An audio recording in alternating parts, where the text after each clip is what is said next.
ನಮಸ್ಕಾರ ಸ್ನೇಹಿತರೆ, ಎಲ್ಲರಿಗೂ ಸಂಚಾರಿ ಸುದ್ದಿ ಯೂಟ್ಯೂಬ್ ಚಾನಲ್ಗೆ ಸ್ವಾಗತ. ಈ ಒಂದು ವಿಡಿಯೋದಲ್ಲಿ ಇಪಿಎಫ್ಒ ಮೂಲಕ ಪಿಎಫ್ ಹಣವನ್ನ ಕಟ್ತಾ ಇರುವಂತಹ ಪ್ರತಿಯೊಬ್ಬ ಪಿಎಫ್ ಗ್ರಾಹಕರಿಗೆ ಭರ್ಜರಿ ಗುಡ್ ನ್ಯೂಸ್ ಅಂತೇಳಿ ಹೇಳ್ಬೋದು ಸ್ನೇಹಿತರೆ. ಹೌದು ಸ್ನೇಹಿತರೆ, ಇಪಿಎಫ್ಒ ಮೂಲಕ ದೀಪಾವಳಿ ಹಬ್ಬಕ್ಕೆ ಪಿಎಫ್ ಗ್ರಾಹಕರಿಗೆ ಭರ್ಜರಿ ಗುಡ್ ನ್ಯೂಸ್ ಅನ್ನ ಕೊಡ್ಲಿಕ್ಕೆ ಮುಂದಾಗಿದ್ದು, ಸೊ ಎರಡು ಹೊಸ ಬದಲಾವಣೆಯನ್ನ ಮಾಡ್ಲಿಕ್ಕೆ ಮುಂದಾಗಿದೆ ಸ್ನೇಹಿತರೆ. ಸೊ ಹಾಗಾದ್ರೆ ಇದರಿಂದ ಪಿಎಫ್ ಗ್ರಾಹಕರಿಗೆ ಯಾವ ರೀತಿ ನೆರವಾಗಲಿದೆ ಅದರ ಬಗ್ಗೆ ಕೂಡ ತಮಗೆ ಮಾಹಿತಿಯನ್ನ ಈ ಒಂದು ವಿಡಿಯೋದ ಮೂಲಕ ಇನ್ಫಾರ್ಮೇಶನ್ ಅನ್ನ ತಿಳಿಸ್ತಾ ಹೋಗ್ತೀನಿ ಸ್ನೇಹಿತರೆ. ಅದರ ಜೊತೆಗೆ ಬಹಳ ಪ್ರಮುಖವಾಗಿ ಇಪಿಎಫ್ಒ ಮೂಲಕ ಪಿಂಚಣಿ ಹಣವನ್ನ ಪಡಿತಾ ಇರುವಂತಹ ಪಿಂಚಣಿದಾರರ ಪಿಂಚಣಿ ಹಣ ಹೆಚ್ಚಳಕ್ಕೆ ಸಂಬಂಧಪಟ್ಟಂತೆ ಬಹು ದಿನಗಳ ಬೇಡಿಕೆಯಾಗಿರುವಂತಹ ಪಿಂಚಣಿ ಹಣ ಹೆಚ್ಚಳಕ್ಕೆ ಸಂಬಂಧಪಟ್ಟಂತಹ ಬಿಗ್ ಅಪ್ಡೇಟ್ಗಳು ಇದೀಗ ಲಭ್ಯವಾಗ್ತಾ ಇದಾವೆ ಸ್ನೇಹಿತರೆ. ಹೌದು ಸ್ನೇಹಿತರೆ, ಇಪಿಎಫ್ಒ ಮೂಲಕ ಪಿಂಚಣಿ ಹಣವನ್ನ ಪಡಿತಾ ಇರುವಂತಹ ಪ್ರತಿಯೊಬ್ಬ ಪಿಂಚಣಿದಾರರ ಪಿಂಚಣಿ ಹಣ ಹೆಚ್ಚಳಕ್ಕೆ ಸಂಬಂಧಪಟ್ಟಂತೆ ಕೇಂದ್ರ ಸರ್ಕಾರ ಮಹತ್ವದ ನಿರ್ಧಾರ ತೆಗೆದುಕೊಳ್ಳಲಿದೆ ಸ್ನೇಹಿತರೆ. ಸೊ ಹಾಗಾದ್ರೆ ಇನ್ನೆಲ್ಲ ಅಪ್ಡೇಟ್ಗಳಿದಾವೆ, ಅದರ ಬಗ್ಗೆ ತಮಗೆ ಕಂಪ್ಲೀಟ್ ಆದಂತಹ ಇನ್ಫಾರ್ಮೇಶನ್ ಅನ್ನ ಈ ಒಂದು ವಿಡಿಯೋದ ಮೂಲಕ ಮಾಹಿತಿಯನ್ನ ತಿಳಿಸ್ತಾ ಹೋಗ್ತೀನಿ ಸ್ನೇಹಿತರೆ. ವಿಡಿಯೋ ಕೂಡ ತಮಗೆ ಸಹಾಯ ಆಗುತ್ತೆ. ಸೊ ಆ ಕಾರಣಕ್ಕಾಗಿ ಪ್ರತಿಯೊಬ್ರು ಕೂಡ ತಾವು ಚಾನೆಲ್ ಅನ್ನ ಸಬ್ಸ್ಕ್ರೈಬ್ ಮಾಡ್ಕೊಂಡು ವಿಡಿಯೋನ ವೀಕ್ಷಣೆ ಮಾಡಿ ಸ್ನೇಹಿತರೆ. ಹಾಗಾದ್ರೆ ಬನ್ನಿ ಸ್ನೇಹಿತರೆ, ಇವತ್ತಿನ ಈ ಒಂದು ವಿಡಿಯೋನ ಪ್ರಾರಂಭಿಸೋಣ ಸ್ನೇಹಿತರೆ. ಮೊದಲನೇದಾಗಿ ಇಪಿಎಫ್ಒ ಮೂಲಕ ಪಿಎಫ್ ಹಣವನ್ನ ಕಟ್ತಾ ಇರುವಂತಹ ಪ್ರತಿಯೊಬ್ಬ ಗ್ರಾಹಕರಿಗೆ ಈಗಾಗಲೇ ದೀಪಾವಳಿ ಹಬ್ಬಕ್ಕೆ ಭರ್ಜರಿ ಗುಡ್ ನ್ಯೂಸ್ ಅನ್ನ ಕೊಟ್ಟಿದ್ದಾರೆ. ಅದರ ಬಗ್ಗೆ ಮಾಹಿತಿನ ತಿಳಿಸ್ಕೊಟ್ಟು ನಂತರ ಇಪಿಎಫ್ಒ ಮೂಲಕ ಪಿಂಚಣಿ ಹಣವನ್ನ ಪಡಿತಾ ಇರುವಂತಹ ಪಿಂಚಣಿದಾರರ ಪಿಂಚಣಿ ಹಣ ಹೆಚ್ಚಳಕ್ಕೆ ಸಂಬಂಧಪಟ್ಟಂತಹ ಏನೆಲ್ಲ ಅಪ್ಡೇಟ್ಗಳಿದಾವೆ ಅದರ ಬಗ್ಗೆ ಕೂಡ ಮಾಹಿತಿನ ತಿಳಿಸ್ತಾ ಹೋಗ್ತೀನಿ ಸ್ನೇಹಿತರೆ. ಈಗಾಗಲೇ ಇಪಿಎಫ್ಒ ಗ್ರಾಹಕರಿಗೆ EPFO employment provident fund organisation ಮೂಲಕ ಹೊಸದಾದಂತಹ ಮಹತ್ವದ ನಿರ್ಧಾರಗಳನ್ನ ತೆಗೆದುಕೊಳ್ಳಲಾಗಿದೆ ಸ್ನೇಹಿತರೆ. ಈಗಾಗಲೇ ನಿರಂತರವಾಗಿ ಅನೇಕ ಯೋಜನೆಗಳನ್ನ ಜಾರಿ ಮಾಡ್ತಾ ಇದೆ. ಇಪಿಎಫ್ಒ ಮೂಲಕ ಪಿಎಫ್ ಹಣವನ್ನ ಕಟ್ತಾ ಇರುವಂತಹ ಪ್ರತಿಯೊಬ್ಬ ಪಿಎಫ್ ಗ್ರಾಹಕರಿಗೆ ಸಹಾಯಕವಾಗುವಂತಹ ನಿಟ್ಟಿನಲ್ಲಿ ಸೇವೆಗಳಲ್ಲಿ ಬಹಳಷ್ಟು ಬದಲಾವಣೆಗಳನ್ನ ಮಾಡ್ತಾ ಇದ್ದಾರೆ ಸ್ನೇಹಿತರೆ. ಈ ಹಿಂದೆ ಇಪಿಎಫ್ಒ ನ ನಿಯಮಗಳೇನಿತ್ತು, ಪಿಎಫ್ ಹಣವನ್ನ ಹಿಂಪಡೆಯುವಂತಹ ನಿಯಮಗಳು, ಸೊ ಅದರಲ್ಲಿ ಭಾರಿ ಸಡಿಲಿಕೆಯನ್ನ ಮಾಡಲಾಗಿದೆ ಸ್ನೇಹಿತರೆ. ಈ ಹಿಂದೆ ಏನು ಪಿಎಫ್ ಹಣವನ್ನ ಕೇವಲ ಭಾಗಶಃ ಹಣವನ್ನ ಮಾತ್ರ ಪಡಿಬಹುದಾಗಿತ್ತು ಸ್ನೇಹಿತರೆ. ಈಗ ಇದೇ ದೀಪಾವಳಿ ಹಬ್ಬದಿಂದ ಇಪಿಎಫ್ಒ ಮೂಲಕ ತಾವು ಕೆಲವೊಂದಿಷ್ಟು ಷರತ್ತುಗಳಿಗೆ ಅನುಗುಣವಾಗಿ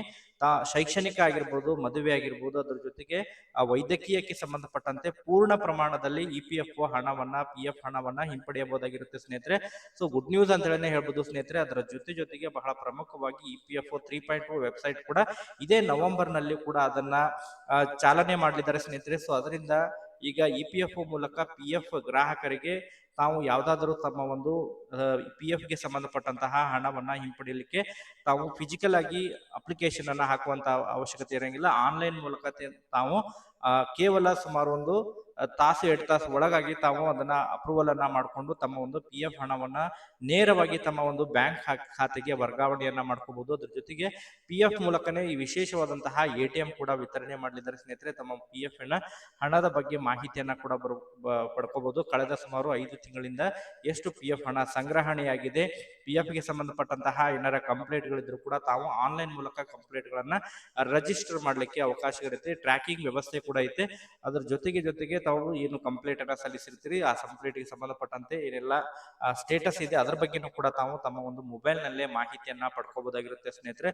ಸೊ ಒಟ್ಟಾರೆಯಾಗಿ ಪಿಎಫ್ ಗ್ರಾಹಕರಿಗೆ ಗುಡ್ ನ್ಯೂಸ್ ಅಂತ ಹೇಳಿ ಹೇಳ್ಬೋದು ಸ್ನೇಹಿತರೆ. ಪೇಪರ್ಲೆಸ್ ಆಕ್ಟಿವಿಟಿ ಆಗಲಿದೆ ಸ್ನೇಹಿತರೆ. ಇನ್ನು ಮುಂದೆ ತಾವು ಪಿಎಫ್ ಆಫೀಸಿಗೆ ಭೇಟಿಯಾಗಿ ಯಾವುದೇ ರೀತಿಯಾದಂತಹ ಕ್ಲೈಮ್ ಸೆಟಲ್ಮೆಂಟ್ ಗೆ ಅವಕಾಶ ಇಲ್ಲದೆ ನೇರವಾಗಿ ತಾವು ಫಿಸಿಕಲ್ ಕೂಡ ಮಾಡಬಹುದು ಅಥವಾ ಆನ್ಲೈನ್ ಮೂಲಕನೇ ಸುಲಭವಾಗಿ ತಮ್ಮ ಒಂದು ಮೊಬೈಲ್ ಅನ್ನ ಬಳಕೆ ಮಾಡ್ಕೊಂಡು ಮಾಡಬಹುದಾಗಿರುತ್ತೆ ಸ್ನೇಹಿತರೆ. ಈಗ ಎರಡನೇದಾಗಿ ಬಹಳ ಪ್ರಮುಖವಾಗಿ ಇಪಿಎಫ್ಒ ಮೂಲಕ ಪಿಂಚಣಿ ಹಣವನ್ನ ಪಡಿತಾ ಇರುವಂತಹ ಪ್ರತಿಯೊಬ್ಬ ಪಿಂಚಣಿ ಗ್ರಾಹಕರ ಏನು ದಿನಗಳ ಬೇಡಿಕೆಯಾಗಿರುವಂತಹ ಇಪಿಎಫ್ಒ ಪಿಂಚಣಿ ಹಣ ಹೆಚ್ಚಳಕ್ಕೆ ಸಂಬಂಧಪಟ್ಟಂತೆ ಏನು ಸುಪ್ರೀಂ ಕೋರ್ಟ್ ಆದೇಶದ ಮೇರೆಗೆ ಇಪಿಎಫ್ಒ ಪಿಂಚಣಿದಾರರ ಪಿಂಚಣಿ ಹಣವನ್ನ ಕನಿಷ್ಠ 7,500 ಪಿಂಚಣಿ ಹಣವನ್ನ ಏನು ನೀಡಬೇಕು ಎಂಬುದರ ಬಗ್ಗೆ ಒತ್ತಾಯ ಕೂಡ ಏನು ಮಾಡ್ತಾ ಇದ್ದಾರೆ. ಸುಪ್ರೀಂ ಕೋರ್ಟ್ ಆದೇಶ ಕೂಡ ಇದೆ.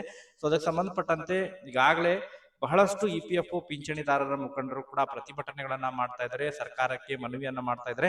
ಕೇಂದ್ರ ಸರ್ಕಾರಕ್ಕೂ ಕೂಡ ಮನವಿಯನ್ನ ಮಾಡ್ತಾ ಇದ್ದಾರೆ. ರಾಜ್ಯ ಸರ್ಕಾರಕ್ಕೂ ಕೂಡ ಮನವಿಯನ್ನ ಮಾಡ್ತಾ ಇದ್ದಾರೆ.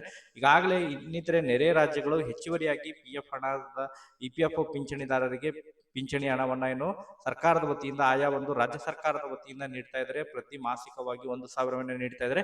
ಬಟ್ ಕರ್ನಾಟಕದಲ್ಲೂ ಕೂಡ ಆ ಒಂದು ಹಣವನ್ನ ವಿಶೇಷವಾಗಿ ನೀಡಬೇಕು ಎಂಬುದರ ಬಗ್ಗೆ ಒತ್ತಾಯವನ್ನ ಕೂಡ ಮಾಡ್ತಾ ಇದ್ರು. ಅದಕ್ಕೆ ಸಂಬಂಧಪಟ್ಟಂತೆ ಮಹತ್ವದ ಸಭೆ ಕೂಡ ರಾಜ್ಯ ಸರ್ಕಾರದ ವತಿಯಿಂದ ನಡೆಯಲಿದೆ ಎಂಬುದರ ಬಗ್ಗೆ ಮಾಹಿತಿಗಳು ಕೇಳಿಬರ್ತಾ ಇದಾವೆ ಸ್ನೇಹಿತರೆ. ಸೊ ಇದೇ ದೀಪಾವಳಿ ಹಬ್ಬಕ್ಕೆ ಗುಡ್ ನ್ಯೂಸ್ ಕೂಡ ದೊರಕುವಂತಹ ನಿರೀಕ್ಷೆ ಇದೆ. ಅದರ ಜೊತೆಗೆ ಕೇಂದ್ರ ಸರ್ಕಾರದ ವತಿಯಿಂದನೂ ಕೂಡ EPFO ಪಿಂಚಣಿ ಹಣ ಹೆಚ್ಚಳಕ್ಕೆ ಸಂಬಂಧಪಟ್ಟಂತಹ ಮಹತ್ವದ ಸಭೆ ಕೂಡ ನಡೆಯಲಿದ್ದು, ಒಟ್ಟಾರೆಯಾಗಿ EPFO ಮೂಲಕ ಪಿಂಚಣಿ ಹಣವನ್ನ ಪಡಿತಾ ಇರುವಂತಹ ಪಿಂಚಣಿದಾರರ ಪಿಂಚಣಿ ಹಣ ಹೆಚ್ಚಳ ಆಗುವಂತಹ ನಿರೀಕ್ಷೆ ಇದೆ ಎಂಬುದರ ಬಗ್ಗೆ ಮೂಲಗಳಿಂದ ಮಾಹಿತಿಗಳು ಲಭ್ಯವಾಗ್ತಾ ಇದಾವೆ ಸ್ನೇಹಿತರೆ.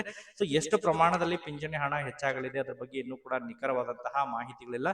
ಬಟ್ ಒಟ್ಟಾರೆಯಾಗಿ ಕೇಂದ್ರ ಸರ್ಕಾರದ ವತಿಯಿಂದ ಏನಾದ್ರು ಅಪ್ಡೇಟ್ಗಳು ಅಫಿಷಿಯಲ್ ಆಗಿ ಅಪ್ಡೇಟ್ಗಳು ಲಭ್ಯವಾದವು ಅಂತ ಹೇಳಿದ್ರೆ ತಮಗೆ ಅದರ ಬಗ್ಗೆ ಮಾಹಿತಿಯನ್ನ ತಿಳಿಸುವಂತಹ ಪ್ರಯತ್ನ ಕೂಡ ಮಾಡ್ತಾ ಇರ್ತೀನಿ ಸ್ನೇಹಿತರೆ. ಸೊ ಒಟ್ಟಾರೆಯಾಗಿ EPFO ಮತ್ತು ಪಿಂಚಣಿದಾರರಿಗೆ ಸಂಬಂಧಪಟ್ಟಂತಹ ಅಪ್ಡೇಟ್ಗಳಿದ್ದು, ಸೊ ಇದಕ್ಕೆ ಸಂಬಂಧಪಟ್ಟಂತೆ ತಮ್ಮ ಡೌಟ್ಸ್ ಗಳಿದ್ರು ಕೂಡ ತಾವು ಕಮೆಂಟ್ ಸೆಕ್ಷನ್ ಅಲ್ಲಿ ಕಮೆಂಟ್ ಮಾಡಿ. Okay, thank you for watching this video.